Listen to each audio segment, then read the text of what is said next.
एक शरीफ नौजवान जिसे कदम कदम पर संसार किया गया। जालिम माशरे की नाइंसाफियों, करप्ट पुलिस और दौलतमंद बदमाशों ने उसे भी एक गुंडा बनने पर मजबूर कर दिया। और जब एक शरीफ इंसान जराइम पेशा बन जाए तो वो सब गुंडों से ज्यादा खतरनाक हो जाता है। एक बदकिस्मत नौजवान जिसे जुर्म की दलदल ने एक आतिशफशां बना दिया। बदले की आग में जलते एक शरीफ नौजवान की कहानी।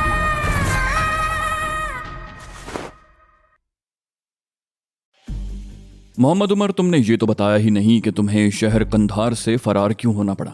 शारी की बात पर उमर ने गहरा सांस लेते हुए कहा, यह एक लंबी दास्तान है।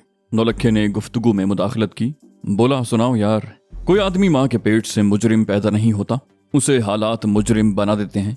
कोई मजबूरी उसे जुर्म करने पर मजबूर करती है। तुम्हारे साथ भी कोई न कोई ऐसा वाकया हुआ होगा, जरा बताओ तो हम भी सुने। मोहम्मद उमर ने गहरा सांस लेते हुए कहा, ठीक कहते हो भाई नौलखा, मैं वो रात कभी नहीं भूलूंगा। उसने गहरा सांस लिया और बात जारी रखते हुए कहने लगा, मेरा ताल्लुक कंधार शहर के एक खाते पीते घराने से है। मेरी बीवी का ताल्लुक एक दूसरे कबीले से था। हम दोनों की शादी कबीले के बुजुर्गों की रजामंदी से हुई थी। उनका ख्याल था कि इस तरह रिश्ते नाते हो जाने से कबीलों के ताल्लुकात मजबूत होंगे। उस रात मेरी बीवी बीमार थी। मैं दवा लेने के लिए घर से निकला। उस वक्त शायद रात के 10 बजे थे। सर्दी का मौसम था और बाजार तकरीबन सुनसान हो चुके थे। डॉक्टर का मतब बंद था। उसका घर 4 सू के दूसरी तरफ था। मैं उसी तरफ चल पड़ा। अभी 4 सू पर पहुंचा ही था कि मुझे रुक जाना पड़ा। 2 आदमी आपस में लड़ रहे थे। एक के हाथ में चाकू था और दूसरा निहत्था था। मैंने आगे बढ़कर बीच बचाव कराना चाहा, मगर इस दौरान चाकू वाला आदमी अपने हरीफ पर वार कर चुका था। मैंने दौड़कर उसे पकड़ने की कोशिश की, मगर वो भाग निकला। मैं उस आदमी की तरफ मुतवज्जे हो गया। चाकू उसके सीने में पैवस्त था और वो बुरी तरह तड़प रहा था। मैं उसके करीब बैठ गया और चाकू को दस्ते से पकड़कर उसके सीने से खींच लिया। चाकू मेरे हाथ में था। वो आदमी मेरे सामने तड़प रहा था। मेरी समझ में नहीं आ रहा था कि मैं क्या करूं। मैं अपनी बीवी की दवा लेने के लिए खुद डॉक्टर की तलाश में निकला था। उसकी क्या मदद कर सकता था। मैं अभी ये सोच रहा था कि पुलिस वालों ने मुझे घेर लिया। उस वक्त जख्मी ने भी दम तोड़ दिया और पुलिस ने मुझे उसके कत्ल के इल्जाम में गिरफ्तार कर लिया। मैं बेगुनाह था, मगर किसी ने मेरी बात का यकीन न किया। तमाम सबूत मेरे खिलाफ थे। लाश सामने पड़ी थी, चाकू मेरे हाथ में था। इन 2 चीजों के अलावा किसी मजीद सबूत की जरूरत नहीं थी। मुझे जेल में बंद कर दिया गया। मैं 6 महीने तक जेल में बंद रहा। इस दौरान मुझे अदालत में भी पेश नहीं किया गया। लगता था कानून के मुहाफिज मुझे जेल में डालकर भूल गए थे। इसी दौरान जेल में मेरी मुलाकात एक ऐसे कैदी से हुई जो कत्ल के इल्जाम में सजा भुगत रहा था। उसने अपनी बीवी को कत्ल किया था और अदालत से उसे 10 साल की सजा हुई थी। वो 2 साल भुगत चुका था। अहमद शाह नामी वो कैदी जवान था और जिंदगी का इतना तवील हिस्सा जेल में जाया नहीं करना चाहता था। वो उन दिनों जेल से फरार के मंसूबे बना रहा था। उसने मुझे भी अपने मंसूबे में शरीक कर लिया। मेरे जहन में सिर्फ एक बात थी, वो कातिल था और जेल से भागना चाहता था। मैंने कोई जुर्म नहीं किया था, लेकिन मुझे जेल में डाल दिया गया।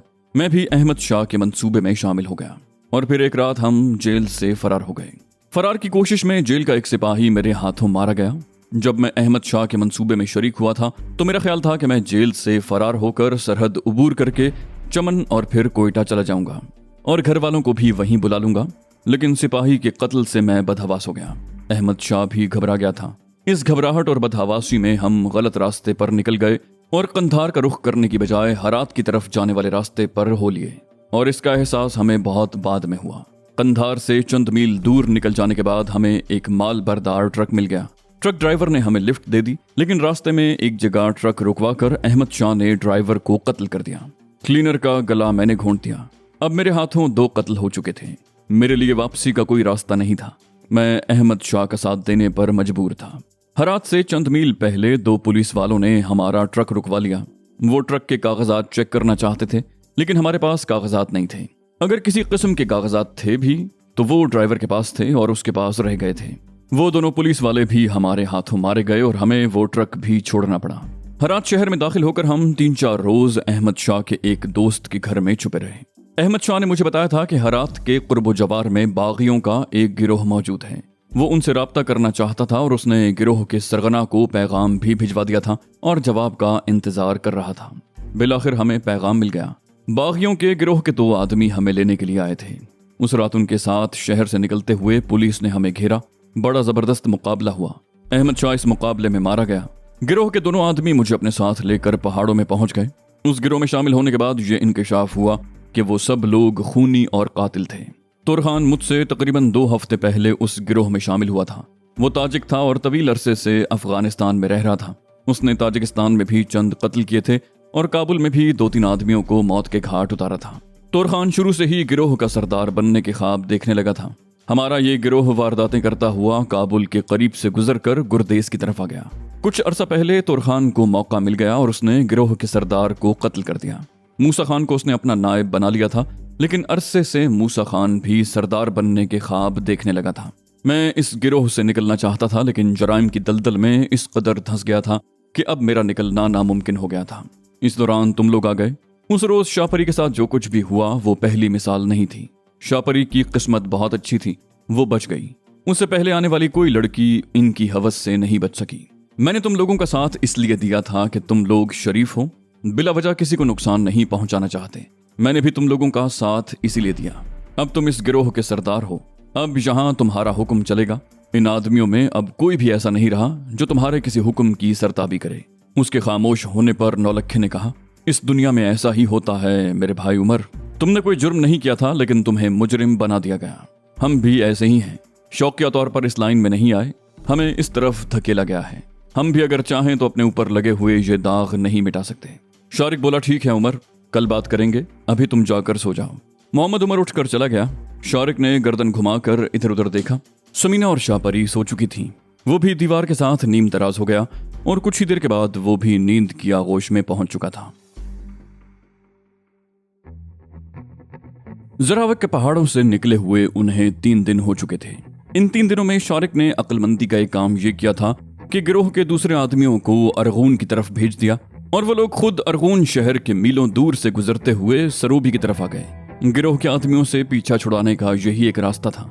मोहम्मद उमर उनके साथ था जो रास्ते की रहनुमाई कर रहा था। उस रात उन्होंने एक नदी के किनारे पड़ाव डाला था। ये इलाका सरसब्ज था और यहाँ दरख्तों की बहुतात थी। सांप, बिच्छुओं और दीगर जहरीले कीड़े मकोड़ों का भी अंदेशा था। नदी से जरा हटकर उन्होंने थोड़ी सी जगह साफ कर ली।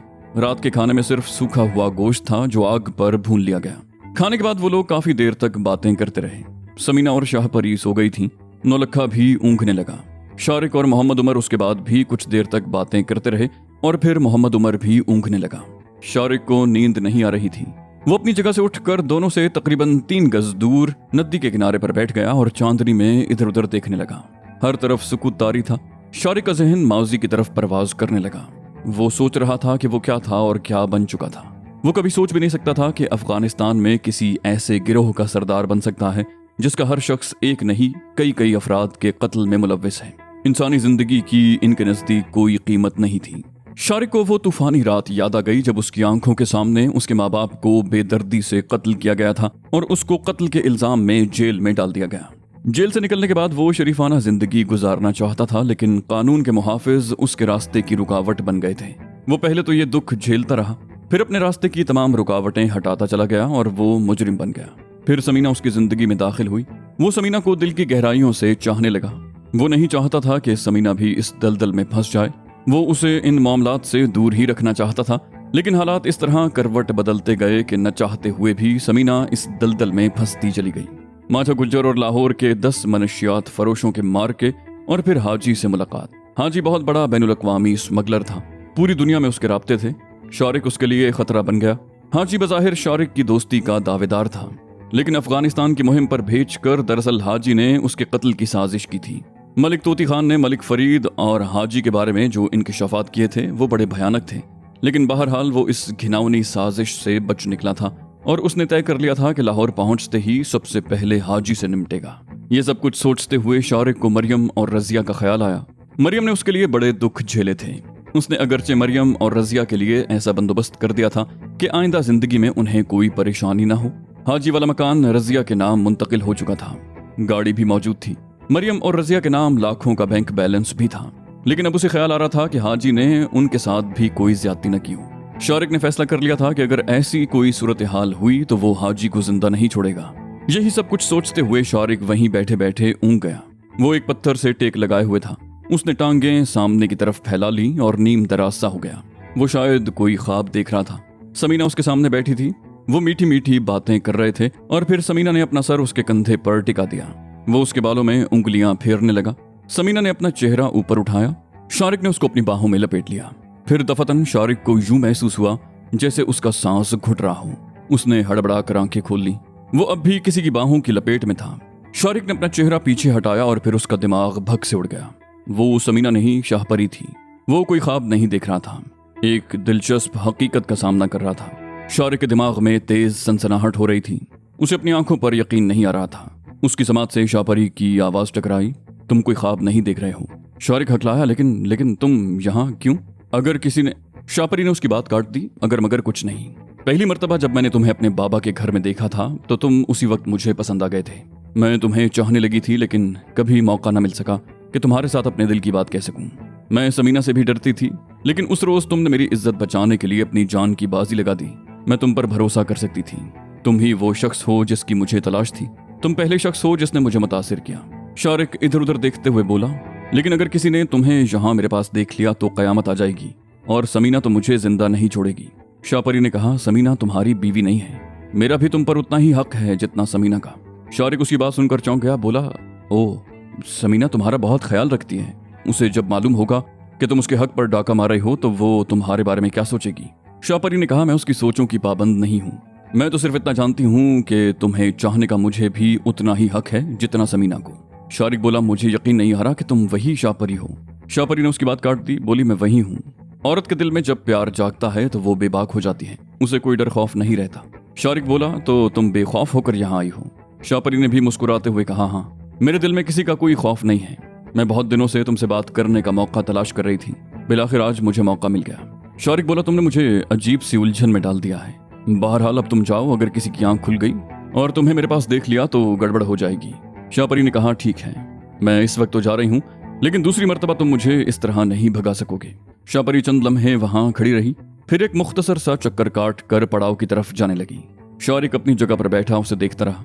चंद सेकंड के बाद वो उसकी नजरों से ओझल हो गई। शारिक अपनी जगह पर खामोश बैठा रहा। उसकी तमाम तर तवज्जो पड़ाव की तरफ थी। उसका ख्याल था कि अगर कोई जाग रहा होगा और उसने शाहपरी को देख लिया तो वो उससे जरूर पूछेगा कि वो कहाँ गई थी। शारिक को सबसे ज्यादा अंदेशा समीना की तरफ से था, लेकिन कई मिनट गुजर गए, कोई आवाज सुनाई न दी, जिसका मतलब था कि सब लोग सोए हुए थे। शारिक की नींद अब उड़ गई थी। उसके लिए सोच की नई राहें खुल गई थी। उसे शाहपरी की हिम्मत पर हैरत हो रही थी। वो सोच भी नहीं सकता था कि शाहपरी कोई ऐसा कदम उठाएगी। शाहपरी ने कहा कि वो पहली मर्तबा देखते ही उस पर फरिफ्ता हो गई थी और आज मौका मिलते ही उसने अपनी मोहब्बत का इजहार कर दिया। लेकिन उसके इस इकदाम से खुद शारिक का जहन बुरी तरह उलझ कर रह गया। समीना शारिक की पहली मोहब्बत थी। उसे अच्छी तरह याद था कि लाहौर से फैसलाबाद जाते हुए उसने पहली मर्तबा समीना को बस में देखा था और उसी वक्त अपना दिल हार बैठा था। और फिर समीना तक रसाई हासिल करने के लिए उसने क्या क्या जतन किए थे और समीना ने भी उसके लिए कितनी कुर्बानियां दी थी। सबसे पहले वो अपने कॉलेज में रुसवा हो गई। माँ बाप की रुसवाई का बायस बनी। उसने माँ बाप को छोड़ दिया, सब कुछ छोड़ दिया और शारिक के साथ जराइम की दलदल में धंसती चली गई। एक वो वक्त भी आया जब लाहौर की ज़ेर ज़मीन दुनिया पर समीना के नाम की दहशत थी। माझे गुज्जर जैसे लोग समीना के नाम से कांपते थे और समीना ने उसका जो हशर किया था वो भी लाहौर वालों ने देख लिया था। समीना ने उसके लिए बहुत कुछ किया था और अब शाहपरी उसकी मोहब्बत में दावेदार बन गई थी। शारिक सोच रहा था कि अगर समीना को इसका पता चल गया तो वाकई कयामत आ जाएगी। समीना किसी तरह भी बर्दाश्त नहीं कर सकेगी कि कोई और लड़की अपनी जबान से शारिक का नाम ले।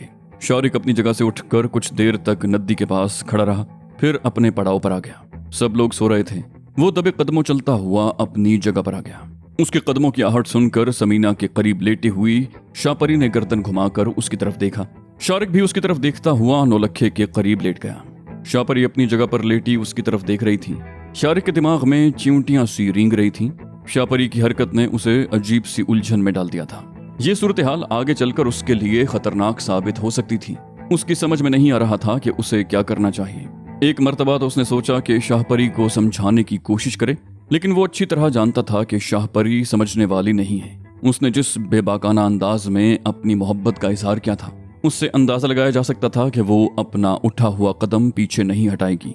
वो शारिक से मोहब्बत को अपना हक समझ रही थी और इस हक से दस्तबरदार होने को तैयार नहीं थी। उसके ख्याल में शारिक पर उसका भी उतना ही हक था जितना समीना का। शारिक यही सब कुछ सोचते हुए सो गया और जब उसकी आंख खुली तो धूप निकल चुकी थी। नौलखा उसके करीब बैठा हुआ था। शाहपरी और समीना कुछ दूर नदी के किनारे पर बैठी थी। और मोहम्मद उमर खुश्क गोश्त भूनने के लिए आग जला रहा था।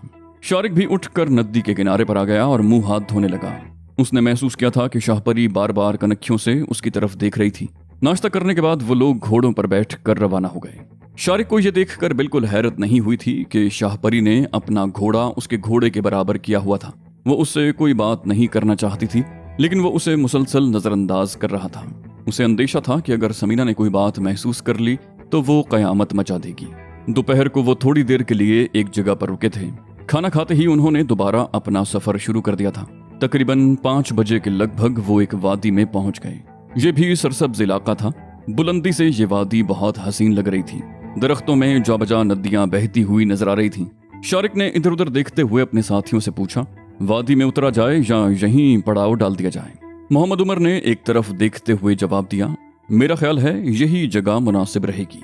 वो चट्टान ऊपर से साइबान की तरह आगे को निकली हुई है, हम वहां अपना पड़ाव डाल सकते हैं। शारिक ने कहा, ठीक है, तो फिर यहीं रुक जाएं। शारिक इधर उधर देख रहा था। दफतन वो चौंक गया। शाहपरी उनके साथ नहीं थी। वो बोला, अरे शाहपरी कहाँ गई? नौलक्खे ने कहा, मेरा ख्याल है पीछे रह गई होगी। वो शाहपरी को आवाजें देने लगा। समीना और शारिक भी शाहपरी को पुकारने लगे, लेकिन कोई जवाब न मिला। और फिर अचानक ही खामोश फजा फायर की आवाज से गूंज उठी। वो सब चौंक गए। आवाज पहाड़ों में गूंज रही थी और ये अंदाजा लगाना दुश्वार था कि गोली किस तरफ से चली थी। समीना ने फेफड़ों की पूरी कुव्वत से चीख कर पुकारा, शाहपरी, शाहपरी कहाँ हो तुम? मोहम्मद उमर और नौलक्खे ने अपने घोड़ों को एक तरफ बढ़ा दिया। शारिक और समीना वहीं खड़े इधर उधर देखते रहे। तकरीबन 10 मिनट के बाद शाहपरी एक चट्टान के पीछे से नमूदार हुई। वो पैदल चल रही थी और एक हाथ में घोड़े की लगाम थी। घोड़े पर एक पहाड़ी बकरा लदा हुआ था जिससे खून टपक रहा था। शारिक बोला, अरे तुम कहाँ रह गई थी? हम तो परेशान हो गए थे। और ये क्या है? शाहपरी ने घोड़े पर लदे हुए जख्मी बकरे की तरफ इशारा किया। बोला, मुझे ये बकरा नजर आ गया था। तुम लोग बहुत आगे निकल चुके थे। मैंने सोचा कि रात के खाने का बंदोबस्त कर लिया जाए, लेकिन ये बकरा भी बहुत दूर निकल गया। मैंने इसका ताक़ुब जारी रखा और बिलाखिर इसे शिकार करने में कामयाब हो गई। समीना मुस्कुराते हुए बोली, ये तुमने बहुत अच्छा किया। खुश्क गोश्त खा खा कर हम तो तंग आ चुके थे। शारिक अपने घोड़े से उतर आया और शाहपरी के घोड़े की तरफ बढ़ा। शाहपरी ने बकरे को एक रस्सी से बांध रखा था। उसने रस्सी खोलकर बकरे को नीचे उतार लिया। गोली बकरे की गर्दन के करीब लगी थी। जख्म से खून बह रहा था। खासा जानदार बकरा था जो गर्दन पर गोली खाने के बाद भी जिंदा था। शारिक ने उसे जमीन पर डाल दिया और जेब से चाकू निकालकर तकबीर पढ़ते हुए बकरे की शहरक पर धार फेर दी। इस दौरान नौलक्खा और मोहम्मद उमर भी वापस आ गए। बकरा देखकर उन्हें खासी हैरत हुई और फिर उन्हें ये समझने में देर न लगी कि ये बकरा शाहपरी ने शिकार किया था। और फिर कुछ ही देर के बाद मोहम्मद उमर और नौलक्खा उस बकरे की खाल उतार रहे थे, जबकि समीना और शाहपरी इधर उधर बिखरी हुई लकड़ियां जमा करने लगी। नौलक्खे और मोहम्मद उमर ने बकरे के टुकड़े काट लिए थे। नौलक्खा इस तरह चाकू चला रहा था जैसे वो खानदानी कसाई हो। कई रोज के बाद उस रात उन्होंने ताज़ा गोश्त खाया। नौलक्खे का मूड आज कदरे बेहतर था। वो बार बार ऊंची आवाज में माहिया गाने लगता और कभी कोई फिल्मी गीत गुनगुनाने लगता। उसका मूड खुशगवार होने की वजह शायद ये थी कि अब उसे उम्मीद हो चुकी थी कि वो अपने वतन वापस जा रहे हैं। वो अच्छी तरह जानता था कि अपने वतन में भी पुलिस उसकी ताक में होगी, लेकिन अपनी मिट्टी की कशिश थी। उसे अपने वतन की मिट्टी से प्यार था।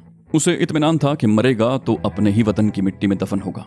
उस रात वो सब देर तक बैठे बातें करते रहे। शारिक अगरचे शाहपरी के ऐन सामने बैठा हुआ था, लेकिन वो उसकी तरफ देखते हुए कतरा रहा था। उसे अंदेशा था कि कहीं ऐसी कोई बात ना हो जिससे समीना को किसी किस्म का कोई शुबा हो। दूसरे दिन सफर के दौरान शाहपरी शारिक से बात करने का मौका तलाश करती रही और बिलाखिर एक मर्तबा उसे मौका मिल ही गया। समीना उस वक्त नौलक्खे के साथ उनसे काफी आगे थी। उनमें तकरीबन 20 गज का फासला था। मोहम्मद उमर सबसे आगे था। शाहपरी ने मौका पाकर अपना घोड़ा शारिक के घोड़े के करीब कर लिया। उसकी तरफ देखते हुए बोली, क्या बात है? तुम मुझसे बात करने से क्यों कतरा रहे हो? शारिक ने मध्यम लहजे में कहा, देखो शाहपरी, समीना मेरी बीवी नहीं है, लेकिन मैं उसे धोखा नहीं देना चाहता। हम दोनों का साथ बहुत पुराना है। उसने मेरे लिए बहुत कुछ किया है, बहुत कुर्बानियां दी हैं। उसने मेरे लिए अपने माँ बाप को छोड़ दिया। मेरी खातिर वो मुजरिम बन गई। तुम्हें शायद यकीन नहीं आएगा, समीना इस वक्त पाकिस्तानी पुलिस को सबसे ज्यादा मतलूब है। मेरी खातिर वो कई लोगों को मौत के घाट उतार चुकी है। मैं उसे धोखा कैसे दे सकता हूँ? उसे कैसे छोड़ सकता हूँ? शाहपरी ने कहा, मैंने कब कहा है कि उसे धोखा दो और उसे छोड़ दो? मैं तो तुम्हारी थोड़ी सी तवज्जो चाहती हूँ बस। शारिक ने उसकी बात काटते हुए कहा, लेकिन जब समीना को पता चलेगा तो उसे कितना दुख होगा। तुम जानती हो कि दुनिया की कोई औरत अपनी मोहब्बत में किसी दूसरी औरत को बर्दाश्त नहीं कर सकती। अगर ये तुम्हारे साथ हो तो क्या तुम बर्दाश्त कर लोगी? शाहपरी बोली, कभी नहीं, लेकिन मैं दिल के हाथों मजबूर हूँ शारिक। शायद मैं पहली औरत हूँ जिसने इतनी ढिठाई से अपने दिल की बात कही है। अब मैं तुमसे अलग होने का तसव्वुर भी नहीं कर सकती। मैं ये नहीं कहती कि तुम समीना को छोड़ दो, लेकिन तुम्हारा थोड़ा सा। शारिक बोला, क्या तुम समझती हो कि 2 तलवारें एक न्याम में रह सकती हैं? शाहपरी बोली, तुम अगर चाहो तो सब कुछ हो सकता है। शारिक कुछ कहना चाहता था, लेकिन समीना को अपना घोड़ा मोड़ते देखकर खामोश हो गया। समीना अपने घोड़े को उनके करीब ले आई और उनके साथ साथ चलते हुए बोली, क्या बात है, तुम लोग बहुत पीछे रह गए हो? शारिक बोला, कोई खास बात नहीं है।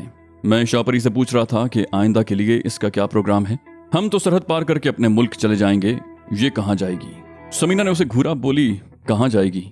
अफगानिस्तान में इसके और भी तो रिश्तेदार होंगे, ये उनमें से किसी के पास जा सकती है, और अगर ये हमारे साथ जाना चाहे तो मुझे बड़ी खुशी होगी।